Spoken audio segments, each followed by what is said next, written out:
வணக்கம். நான் உங்கள் கோடங்கி. ஆக்சுவலா இப்போ சோசியல் மீடியால பரபரப்பா பேசப்படுற ஒரே ஒரு விஷயம், நிறைய விஷயம் ஓடிக்கிட்டு இருக்கு. தேர்தல் காலம் வந்துருச்சு. தேர்தல் நேரத்துல எல்லா கட்சிகள் குறித்து ஆரோக்கியமா அவங்க எந்த கூட்டணி, யார் எந்த தொகுதி, என்ன பிரச்சனை, யாரோட யார் என்ன அணி சேர போறாங்க, இந்த மாதிரி விஷயங்கள் தான் நிறைய வழக்கமா போயிட்டு இருக்கோம்.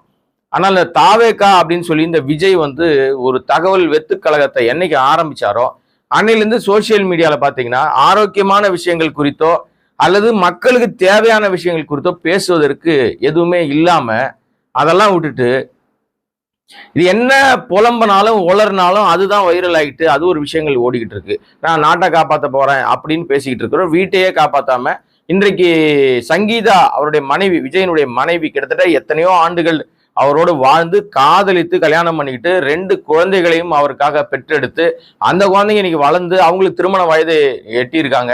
இப்படி ஒரு சூழ்நிலையில பெண்களுக்கு நான் பாதுகாப்பு கொடுப்பேன், பெண்களுக்கு நான் ஆபத் பாந்தவனா இருப்பேன் அப்படின்னு சொல்லக்கூடிய இந்த நடிகர் விஜய் தன்னுடைய மனைவிக்கே பாதுகாப்பு கொடுக்க மாட்டேங்கிறாரு.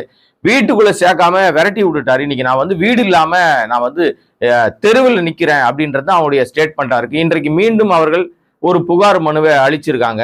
என்னை நீலாங்கரை வீட்டுக்குள்ள சேர்க்கணும், அவரு கட்டிய காதல் மனைவி, 2 குழந்தைகளை அப்பா, ஊரை காப்பாற்ற போறேன், நாட்டை காப்பாற்ற போறேன் சொல்லக்கூடிய விஜய் லட்சணம் கொஞ்சம் கொஞ்சமாக அந்த குரூர முகம் வெளிச்சத்துக்கு வந்துகிட்டே இருக்கு. மீண்டும் சங்கீதா ஏன் மனு போட்டாங்க, ஏன் மீண்டும் சங்கீதாக்கு என்ன பிரச்சனை? ஏன்னா ஆல்ரெடி அவங்க டைவர்ஸ் அப்ளை பண்ணியிருக்காங்க. எனக்கு விவாகரத்தை கொடுங்க, உரிய ஜீவனாம்சம் கொடுங்க, உரிய நிவாரணம் எனக்கு வரணும் அப்படின்னு சொல்லி ஒரு வழக்கு ஏற்கனவே தாக்கல் பண்ணியிருக்காங்க. 2021 இருந்தே இவருக்கு விஜய்க்கு வேறொரு நடிகையோடு தொடர்பு இருக்கு, கள்ள உறவு வச்சிருக்காரு, கள்ளத்தனம் பண்ணிட்டு இருக்காரு, பொண்டாட்டிக்கு துரோகம் பண்ணிட்டு இருக்காருன்னு அவர்கள் ஒரு பிரேயர் போயிருக்கு. அது சோசியல் மீடியா முழுக்க வைரலா பரவிட்டு இருக்கும்போது நீ என்ன ஒரு நடிகைன்னு சொல்லுவ, அந்த நடிகை யாருன்னு அடையாளப்படுத்துறேன்னு சொல்லிட்டு ஒரு நடிகையோட ஒரு திருமண விழாவுக்கு வந்தாரு. அந்த நடிகை வேற யாரும் இல்ல, த்ரிஷா தான். ஜோடி போட்டு ஒரே உடையில ஜோடி போட்டு வந்தாங்க. மானம் சூடு சொர்ணம் இருக்கிறவன் அந்த வேலையை செய்ய மாட்டான். விஜய்க்கு தான் எதுவுமே இல்லையே, சூடு சொர்ணம் இல்லாதவர் தான் விஜய். நம்ம ஏற்கனவே பலமுறை சொன்னாலும் உரைக்காத ஜென்மம் தான். சரி, ஆனால் அவரை பின்பற்றுகிற லட்சோப லட்ச அந்த ரசிக குஞ்சுமணிகள் இனிமே என்ன பண்ணுவாங்கன்னா, கல்யாணம் பண்ணிப்பானுங்க அல்லது கல்யாணம் பண்ணிக்கிட்ட பிறகு வேற ஒரு பொண்ணுகிட்ட போயிடுவானுங்க. இதே சூழல் ஒருவேளை இது நடக்க வாய்ப்பில்லை. ஒருவேளை விஜய் யோகிய சிகாமணியாக இருந்திருந்து சங்கீதா வேறொரு ஆடவரோடு இந்த மாதிரி திருமணத்துக்கு போயிருந்தா இந்த உலகம் ஊரும் அவங்களை என்ன பேசியிருக்கோம். ஆனால் அதையெல்லாம் இப்ப பேசுறானுங்க. செஞ்ச அயோக்கியத்தனம் விஜய், மொள்ள மாறித்தனம் முடிச்சவிக்குத்தனம் பண்ணதே விஜய். ஆனா அவன் ரொம்ப யோகியம் மாதிரி, அவன் ரொம்ப நல்லவன் மாதிரி நாடகம் ஆடுவதற்கு பல விஷயங்களை உருட்டிட்டு இருக்குது அந்த விஜய்க்கு முட்டு கொடுப்போர் சங்கம். அந்த சங்கத்தினுடைய நிர்வாகியா இருக்கிற பல பேர் இருக்கிறாங்க. அதுல ஒருத்தன் சொல்றான், எனக்கு 17 இருந்தே அவங்களுக்குள்ள பிரச்சனை இருக்குன்னு எனக்கு தெரியும். அவன் எப்பவுமே பாத்தீங்கன்னா பக்கத்துல இருந்து பார்த்த மாதிரியே பேசுவான். அவன் என்னமோ அவன் ரூமுக்கு அவனை இன்வெசிபிள் மேனா உள்ள உட்காந்து பாம்புல இருக்கு. எல்லா குடும்பத்திலும், எல்லா சினிமாக்காரன் குடும்பத்திலையும் இவனுக்கு மட்டும் தான் தகவல் தெரியும். ஒருத்தர் போன்ல பேசிக்கிட்டா கூட, நான் ஒருத்தர்கிட்ட பேசுறேன்னா அவர்கிட்ட பேசுற விஷயம் எனக்கும் அவருக்கும் மட்டும்தான் தெரியும்.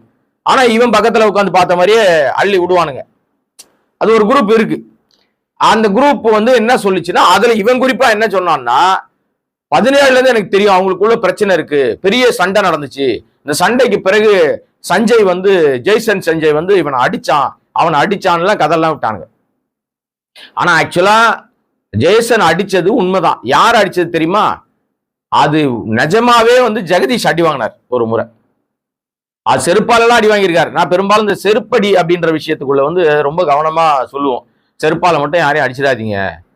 இருக்கிறதுலே ரொம்ப கேவலமான ஒரு விஷயம். நம்முடைய உடலை பாதுகாக்கிற பாதகையா இருந்தா கூட அந்த செருப்புக்கு சமானம்னு சொல்லுவாங்கல்ல, அதை எங்க பண்ணுவோம்? நம்ம லட்சக்கணக்கில் கொடுத்து நீங்க ஷூ வாங்கி போட்டாலோ செருப்பு வாங்கி போட்டாலோ, லட்சக்கணக்கில் இல்ல, ஆயிரக்கணக்கில் கொடுத்து நீங்க செருப்போ ஷூ வாங்கி போட்டா கூட ஒரு முறை போட்டு பயன்படுத்தினீங்கன்னா அது வாசல் தான், அவ்வளவுதான். அதுக்கப்புறம் அது உள்ளே வீட்டுக்குள்ளே வராது. அதுதான் நிலை, மற்றவர்களுடைய நிலை. நமக்கு துரோகம் பண்ணுகிறவர்கள் அல்லது நம்ம ஏமாற்றுகிறவர்கள், நமக்கு சதி செய்கிறவர்கள் எல்லாரையுமே செருப்புக்கு சமானம்னு சொல்லிட்டு போற ஒரு குரூப் இருப்பாங்க இல்லையா?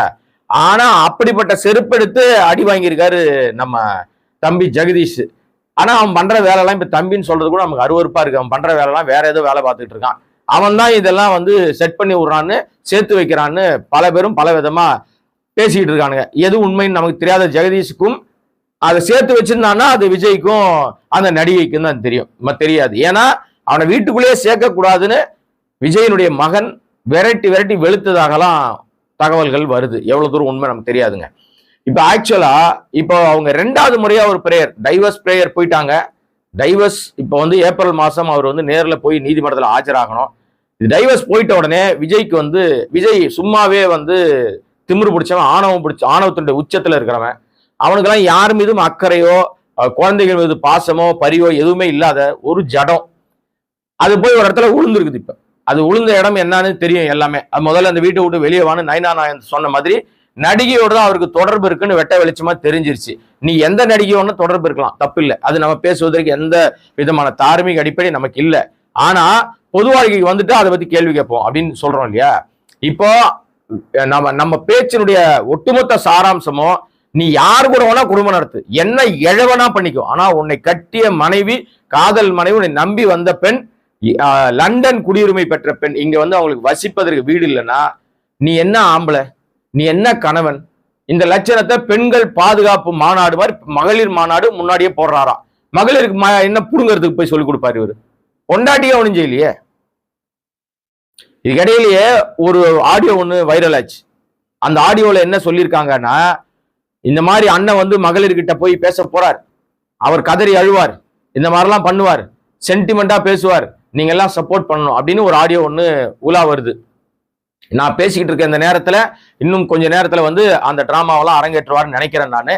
அது அரங்கேற்ற பிறகு அந்த லட்சணத்துல அது என்ன டோன்ல அவர் பேசியிருக்காருன்னு மீண்டும் வேறொரு வீடியோ போட்டு நான் பேசுறேன். இப்ப அந்த இவங்க வீடு இல்லைன்னு சொல்லியிருக்காங்கல்ல சங்கீதாவுக்கு நியாயம் கிடைக்கணும்னா உண்மையிலேயே தாவேக்கால இருக்கிற உண்மையான குடும்பத்தை நேசிக்கிறவர்கள், அது ஆம்பளையா இருக்கலாம், பொம்பளையா இருக்கலாம், பொண்ணா இருக்கலாம், ஆணா இருக்கலாம், சங்கீதாவுக்கு நியாயம் கிடைக்கணும்னா உங்க அண்ணனை தட்டி கேளுங்க, உங்க அண்ணன் கிட்ட கேளுங்க. நீ உன்னை நம்புறேன் ஏனாங்க, நீ என்ன அவ்வளவு கேவலமா இருக்க, பிக்காளி பயலா இருக்கிய, நீ நடிகை பின்னாடி ஓடிட்டு இருக்கியா, மான சூடு சொரணை இருக்காயா உனக்கு? ஒருவேளை இப்படி கேட்க முடியலன்னா, அண்ணா தயவுசெய்து அன்னைக்கு வந்து ஒரு நியாயம் கொடுங்க, இனிமே சேர்ந்து வாழ்வதற்கு வாய்ப்பு இல்லை, அதுக்கு வாய்ப்பு இல்லை, டைவர்ஸ் தான். ஆனால் அதுவரை அவர்களுக்கான உரிமை இங்க நிலைநாட்டப்படணும், அவர்களுக்கு கிடைக்க வேண்டிய அனைத்து சலுகைகளும் கிடைக்கணும், ஜீவனாம்சம் உரிய ஜீவனாம்சம் கிடைக்கணும், அந்த பையனுக்கும் அந்த மகளுக்குமான உரிய பாதுகாப்பும் கிடைக்கணும். கட்டிய மனைவியே காரி துப்புறான், டிவிக்கு தற்குறி முண்டங்க தருதலைங்க, அதையே வேடிக்கை பார்த்துட்டு இருக்கான் விஜய். இவன் எல்லாம் என்ன ஜென்மோ, இவன் எப்படி பெண்களை காப்பாத்துவான்? எந்த நம்பிக்கையில இவனை நம்ம வந்து நல்லவன்னு சொல்றது? ஆனா அவனுக்கு முட்டு கொடுத்த பல பேரும் நான் காணொலி பார்க்க முடியுது. அவங்க எல்லாம் வந்து இல்ல விஜய் பண்ணது ரொம்ப தப்புங்க, அயோக்கியத்தனத்தோட உச்சம், இதை செஞ்சிருக்க கூடாது, அந்த நடிகையோட ஒரு அந்த திருமண விழாவுக்கு போயிருக்க கூடாது, அதுவும் ஜோடி போட்டு ஒரே கலர்ல ட்ரெஸ் பண்ணிட்டு போனது ரொம்ப ரொம்ப தப்புங்க, விஜய் ஏன் இவ்வளவு கேடுகட்டத்தனமா இருக்காரு அப்படின்னு முட்டு கொடுப்போர் சங்கத்துல இருந்து ஒரு பிரிவு உடஞ்சி பேசிட்டு இருக்கு. அது எவ்வளவு தூரம் அது வந்து உண்மையா பேசுது, இல்லைன்னா சோசியல் மீடியா நம்மளை கழிவுகளை ஊத்துவானேன்றதுக்காக மாத்தி பேசுறாங்களான்னு தெரியல. முட்டு கொடுக்குறோம், கடைசி வரை முட்டு தான் கொடுப்பான். ஏன்னா வாங்கி சாப்பிட்றவனுங்க என்ன பண்ணுவானுங்க, என்ன எழுபடுத்தாலும் சப்போர்ட் பண்றானுங்கல்ல, 4 பொண்டாட்டி கூட வச்சுக்கலாம், உனக்கு தப்பு இல்ல, தமிழ் கல்ச்சர்லாம் ஒண்ணும் கிடையாது, தூக்கி போடுனா நீ உனக்கு ரோட்ல போறவன் சும்மா போறவனே 4-5 பொண்டாட்டி வச்சிருக்கான்லாம் பேசுறாங்க இல்லையா? அதனால அந்த ஆபத்தை உணராமல் அவர்கள் பேசுகிறார்கள் தான் நம்ம பார்க்கணும்.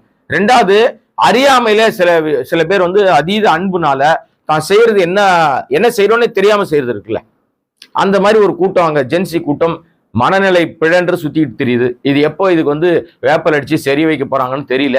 எனிவே விஜய்க்கு மீண்டும் ஒரு பெரிய இடியை இறக்கி இருக்கு சங்கீதா தரப்பு.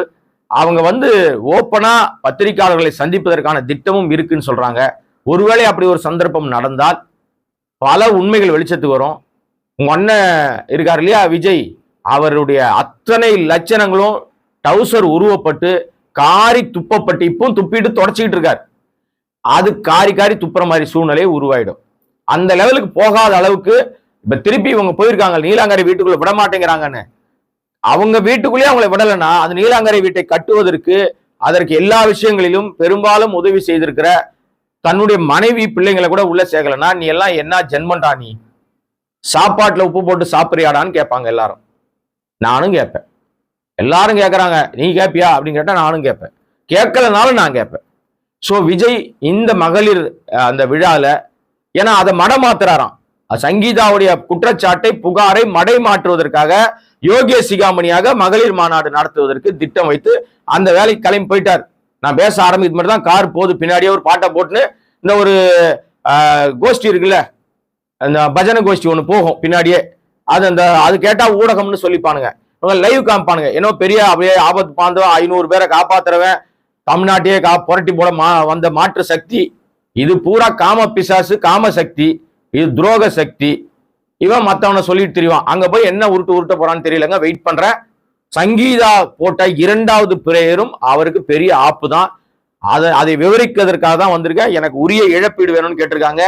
என்ன அந்த வீட்டுக்குள்ள அனுமதிக்கணும். நான் விவாகரத்து பெறுகிற வரை அவருடைய அதிகாரப்பூர்வ மனைவி நான் தான், எனக்கு தான் அந்த வீட்டில் இருக்கிறதுக்கான உரிமை இருக்குன்னு சொல்லியிருக்காங்க. பாப்பா என்ன நடக்குது அப்படின்றத பொறுத்திருப்போம். பேசின பிறகு மீண்டும் வேறொரு சந்தர்ப்பத்தில் வேறொரு வீடியோவில் சந்திக்கிறேன். நன்றி, வணக்கம்.